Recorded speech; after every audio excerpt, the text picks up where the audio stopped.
Well, we had a cleaned up train room. Dun dun. Okay, don't. Anyways, we got some good stuff to go over in this layout update, including some progress on the lighting. So, as always, let's get on into it.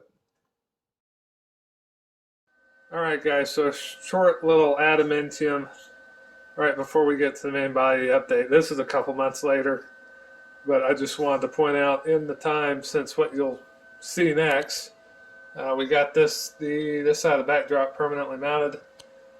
Came through and got some more of the lighting underneath. I'm really excited about the backdrop, and I'll throw up the pictures of it. But this module here is wired, so I got all three buses run, one for the mainline district, one for the second district, which is going to be roundhouse, turntable, engine terminal, and yard. And I got the DS64 hooked up, all the Tauruses are in and mounted. And I got the UP5 hooked up. And then I used a NCE panel as basically a LocoNet splitter. And I'll show you that here in a minute because there's some other stuff going on. New building I picked up is the Atlas Walther. This is the Atlas brick roundhouse. I'm going to mod this just a hair.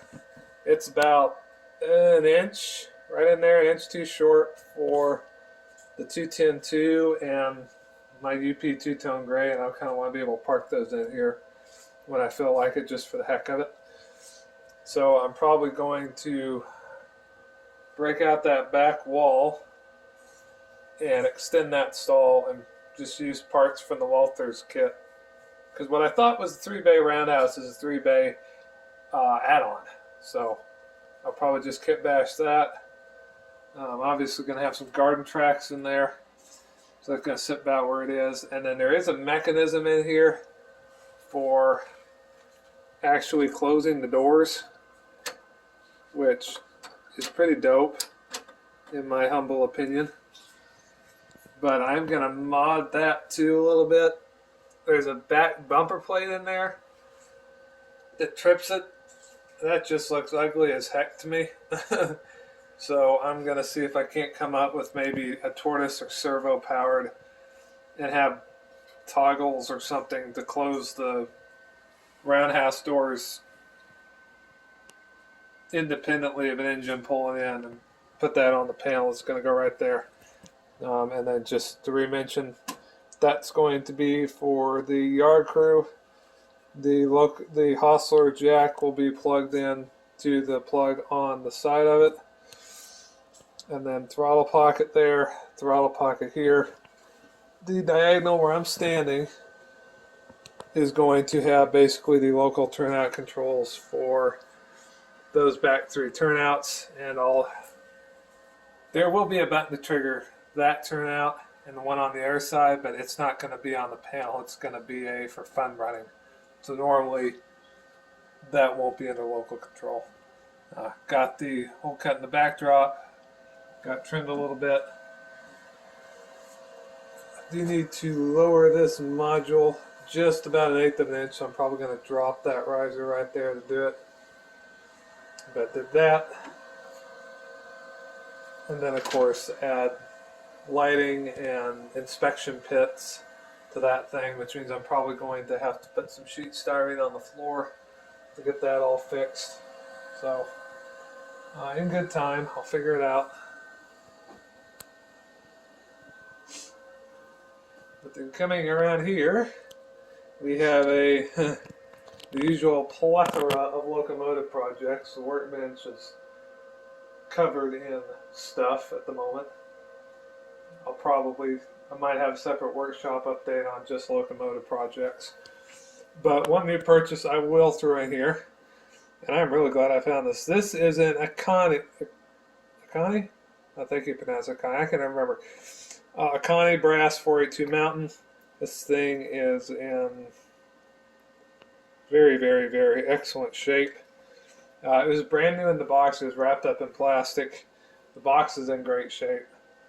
So picked this up for $150, and then I got a 6-pin TCS harness and the tender, which if I was thinking I would have taken this off beforehand. Well, maybe I still can. Yeah, I still can.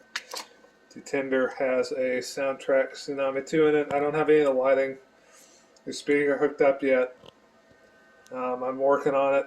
And then this had the old, it was basically brand new. So it had the old Akani cam motor in it. And you can just barely see it picking out, but okay, maybe you can, maybe you can't. Anyways, yeah, right there. I replaced it with a remotor kit, so it actually does run. It just vibrates a little bit, so I'm still fiddling with it. It's a learning experience, but I'm getting better. So I did that, and then just to kind of help with the pickup on the bottom, I soldered some pickup wire straight to the screws. So no worries about it not getting power. And eventually I'll put a Keep Alive on there too. And coming around, the whine you hear is the power supply. And speaking of which, the box is upside down, but there you go. One corner is a little beat up, but other than that, everything's there. And the last thing I'll show you guys, well, I'll start up here, is a big hunk of progress on the lighting. If this ends up being in the rest of the update video, then sorry, but just in case it ain't, that is the 6 pairs of wires going to the lights. Got the leads run all the way down here. And the one thing I know is not an update because I hadn't done it yet is this sucker, and this is the panel for the Arduino, and of course we got our fans up there. But got 120 volt running in, and then a light switch to turn off the 3 power supplies. I got 2 of the 3 areas wired up with the MOSFETs to turn the power on. I got the Arduino on there, and then I spliced in a power connection from that, and it comes up and it runs to a 12 volt output on the right there, one of those. So that is the connections in. So it's all ready to go. I just got to have a buddy from church over to actually get it programmed and up and running. And the only other thing we're going to do is obviously run the pins from here over to each one of these connections to jump it. And then the other thing we did, I stopped off at Sandy's. I'll show this in a later update, but the computer pull-out drawer, there is this shelf with the door thingy with the shelf for a computer.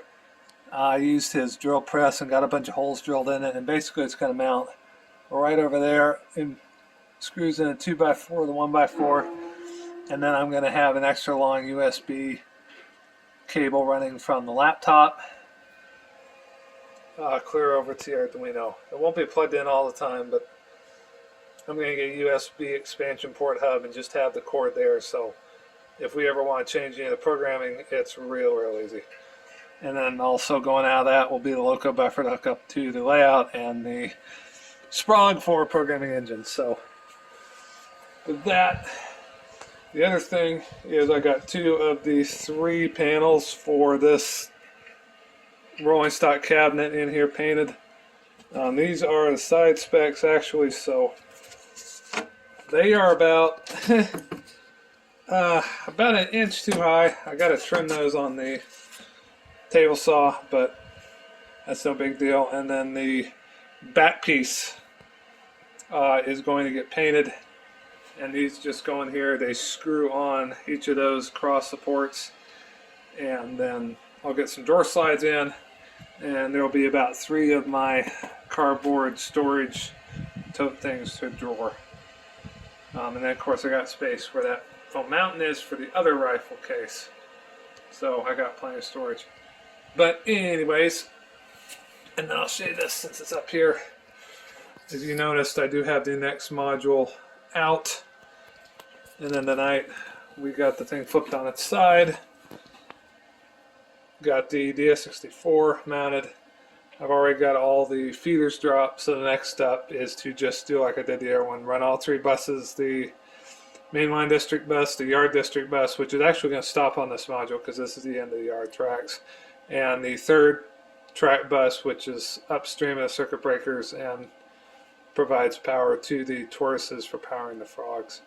So I also did get red, green, and yellow 12-volt LEDs in to actually do the indicators as indicator lights for the panel and the other module. Don't quite know when I'm going to get around to that thing, but it'll come. So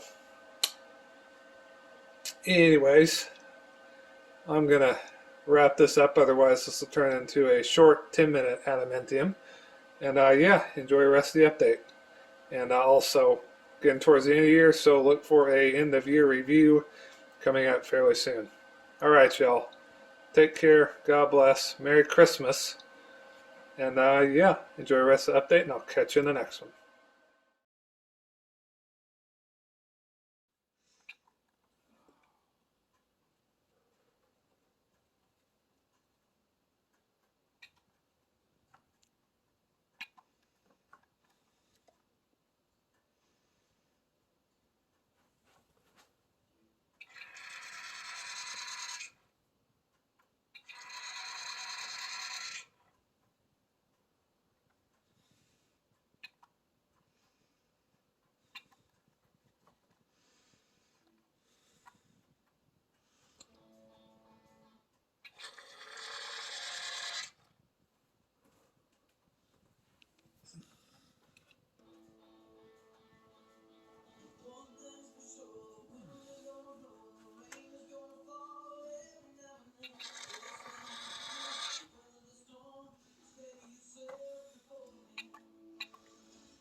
There you go. Got all the toruses in.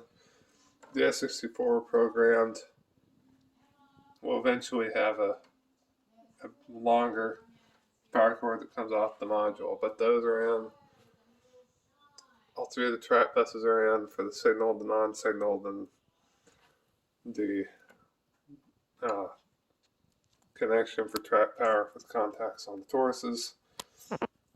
There's a pair of contacts to be used for indicator LEDs, which I've got coming in the mail today. So, yeah. The first module.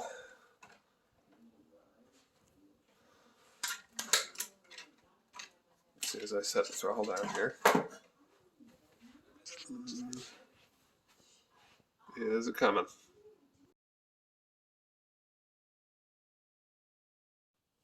Alright guys, so as you saw from the intro clip there, yes, layout is actually cleaned off finally. But we're actually going to start over here because, as you might be able to tell, there's a hole in layout, or more accurately, one of the modules is off. And that is because if we swing over here and have a look at the giant thing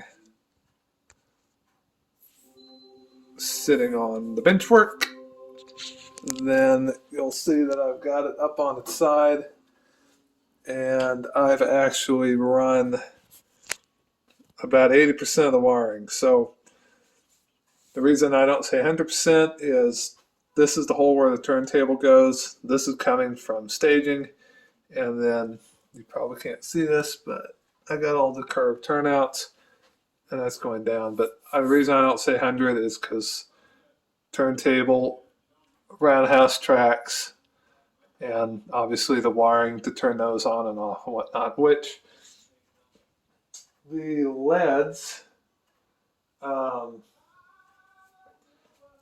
to do for turnout indication are going to get here Sunday or something. I ordered some stuff off Amazon, And as you can see, I've got the red and the black run, and right there, unsignaled. District 3. So, yeah, it's eventually that's going to go to the terminal block and then toggle switches because all the roundhouse tracks will be on off. But when I'm going through them, basically I'm hooking up the stuff needed to run trains. So DS64 is in.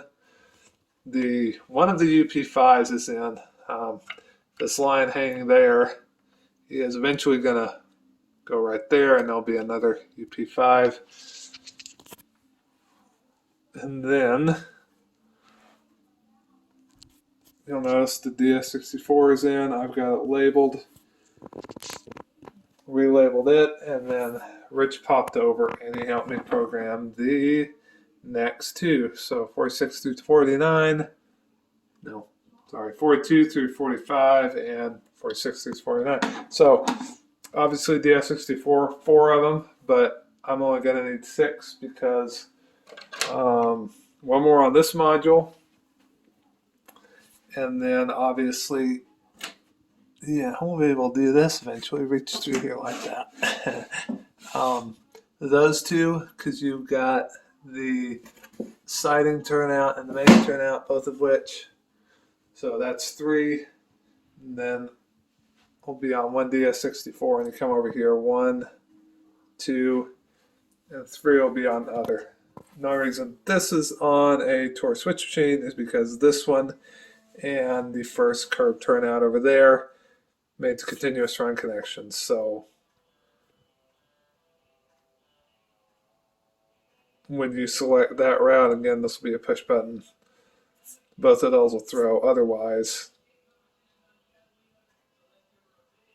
that's line for the siding. So, yeah, and that'll be some electronics because I'll have to figure out how to do that the way I want. Anyways, like I said, all the feeders are wired up. So there are actually 3 buses under here.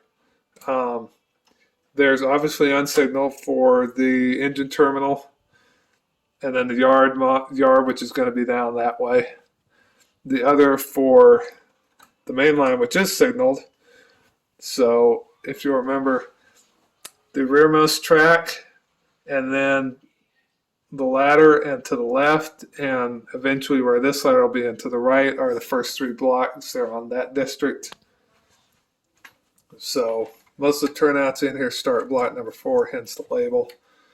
District 2, block 4, and so on and so forth. But bus for signal, bus for unsignaled, and then the third bus, as you can kind of see, comes down here, comes there, and then hops via jumpers over through all of the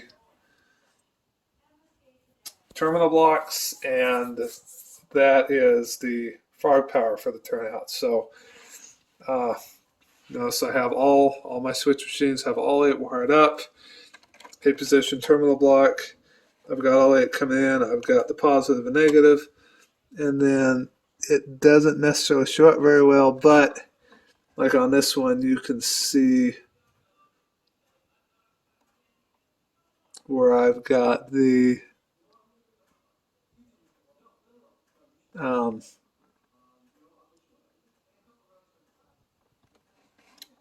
frog wire coming in. Okay, that's a bad example because it's frozen so far. That's better. So you can kind of see there. These are pins 1 through 8 on the Taurus.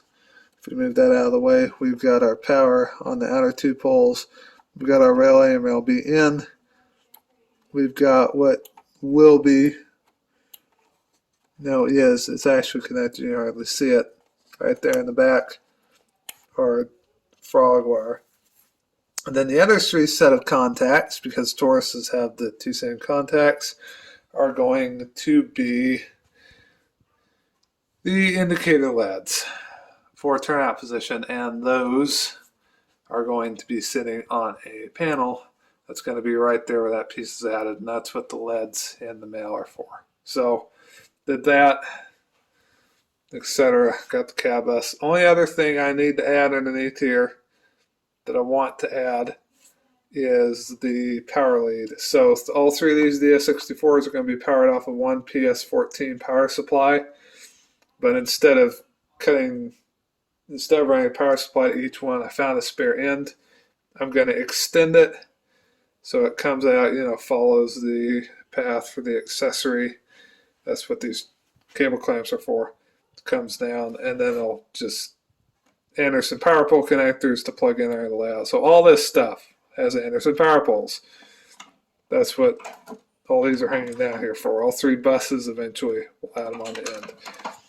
So the idea is that this is not in series. So when I pull a module out, it doesn't cut power to everything else downstream.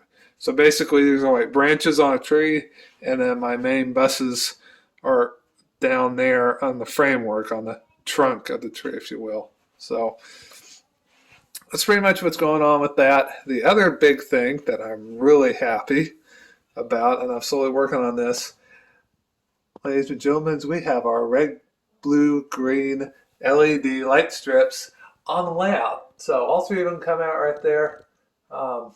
I'm testing them. The one string doesn't want to light up on me, but anyway, they're active. Anyways, they're in. 2 rolls, 15-foot rolls. That's enough to go around the peninsula and do that wall over there, which is perfectly fine because it's going to be a while before I get to putting the strip on this wall. But I'm really, really excited about that one. That's one of the big goals, was one of the big goals for this year. Real briefly, another new engine. This is an old metal 060 that Will didn't need in the collection anymore. He did the styrene drawbar. Really neat that it held up. I might replace that with brass strip. I'll probably leave it. Does have an open frame motor. You probably can't even see the thing, so it does need a remotor job, but I mean, that's going to make a nice little switcher. Does have an oil tender, so I don't know. It might get detailed for the hockey, might not. That's kind of. But that is a future project. So the other thing is we swing around here. We got some new rolling stock in a minute, but I'll just show you real quick. This is what I've got of the panel. So this is going to go below the pull-out shelf that has my command station, the computer power supply on it. And what you're looking at here is these are called MOSFETs. So for those of you non-Arduino people watching the channel, basically this is a digital on-off switch. As I understand it, these 3 pins on your back, your signal, ground, and whatever the hell UCC means. I don't know. I'm not an Arduino person. Alright, that's the signal in. And then your V minus and V plus come in on the right. Your 2 go out on the left and whatnot. Each one of these can control one. So 3 colors of LEDs, red, green, blue, means I need 3. And then each strip has its own power supply. And these are just Meanwell 12-volt power supply. 14 gauge, 120 volt in on one side, 12 volt DC out on the other. So as you see, I started wiring. So I'm just jumpering it. All the pluses jumper together, go to the plus for that group. So same thing here, same thing here, same thing with the minuses. And then I'm going to put just a regular gang box, like for a 4-position outlet, except regular gang box with a metal cover on it. And I'll have 3 lines of 12 volt Romex come out, go to each one of these, the big 12 gauge, wall wire Romex. And then I'll have an air lead going out and up, and that'll be an extension cord plug that'll connect to the main 120 volt line running underneath the layout. So if heaven forbid I ever need to, technically I can pull this entire board out as well. I got a bunch of space there, so I may or may not mount the Arduino itself on here. I don't think I'm going to do that, but we'll see. I might do some research and see what I can get as far as really long USB cables for programming. Anyways, so moving on, doing some reorganizing and just general cleaning up. Finish this out with updates. And our project I'm working on is I have decided to dive into the wonderful land of remotoring. So the River Aussie 484 I've got, you guys have not seen this much because it's been worked on off and on. We've gotten the wobble out of the drive. I finally fixed the power pickup issue. Added pickup on the tender. The TCS 2-pin wire harness I put under there is failing miserably. I have no idea why. That thing. So anyways, that's a motoring kit I got off of eBay because the other River Aussie cam motor started sparking on me, so it went out. But other than that, I mean, it's wired up for DCC. Even got an old Tsunami 1 medium steam sound decoder in there I got off of Ben, one of the local train people. And that's the old River Aussie camera. Anyways, I'm going to keep experimenting. If worse comes to worse, because I've kind of widened the slots on there, experimenting. If worse comes to worse, I have a whole separate underframe and motor mount and everything else. So it's not like I'm totally ruining the locomotive. But it gives me a chance to learn a little bit more. So I'm very, very, very slowly working on figuring out steam locomotives. But anyways, it's kind of different without all the stuff in the way. Obviously, this is where the module goes. So the hole for the turntable is right about here. It'll have a motor. This is where you have your diagonal and the panel with the LED indicators for the curved turnouts along the back. And then over here, which is that really long piece sticking up way up to the ceiling. Right here is where you have your roundhouse. And then of course, right here means in here somewhere will be the panel with the toggles turn track power on. LEDs to actually indicate that they're on, because again, I'm going to do night ops, and the manual control for the turntable. Maybe. That might be over here. I'll come on over here. I haven't figured that out yet. But so that's about what's been going on. Go over a little more new rolling stock real quick. One car that I've been wanting for a while now. So if you remember a long time ago, I uploaded a video of my Union Pacific Athearn F units that I'd upgraded with sound and DCC, pulling my two-tone gray Athearn heavyweight passenger cars. Well, some of you might remember, and most of you don't, because it's been a long while since I mentioned this. A lot of you are new subscribers since then, so you don't know that I ever mentioned it. That was the first train set I ever got as a kid. So it was that base set. We got it secondhand. The first set Dad ever actually got me was the Bachmann 1800s train. Thing didn't work. He took it back secondhand, a box of Easy Track and the UP stuff. I've gotten rid of Easy Track because, well, that stuff has a horrible design at the rail joiners. It is not a good sectional. If you want to get sectional, get Kato. Those Kato tracks built like that. Anyways, side rant. Getting back to the main topic at hand. That was the first set, and recent couple of years I've slowly built it out. So I've got about 6 head-end express REA reefers and a couple different paint schemes, whatnot. That's gone up because I found some River Aussie coaches, gotten some other two-tone gray passenger equipment and their baggage and their RPO, because I'm going for mostly a mainly male thing. And then, of course, I got the the 03 Lionel Challenger from the 2003 run. And if I ever get it finished, this thing, because this is a River Aussie two-tone gray FEF3 motor, to pull that train. And I finally found me a Union Pacific platform observation This is, of course, IHC, so this has not been out of the box yet, obviously. This thing is really, really light. I've got to add some weight to it, and then, of course, as you can see, upgrade the wheels to metal, body mount the couplers, give it the once over.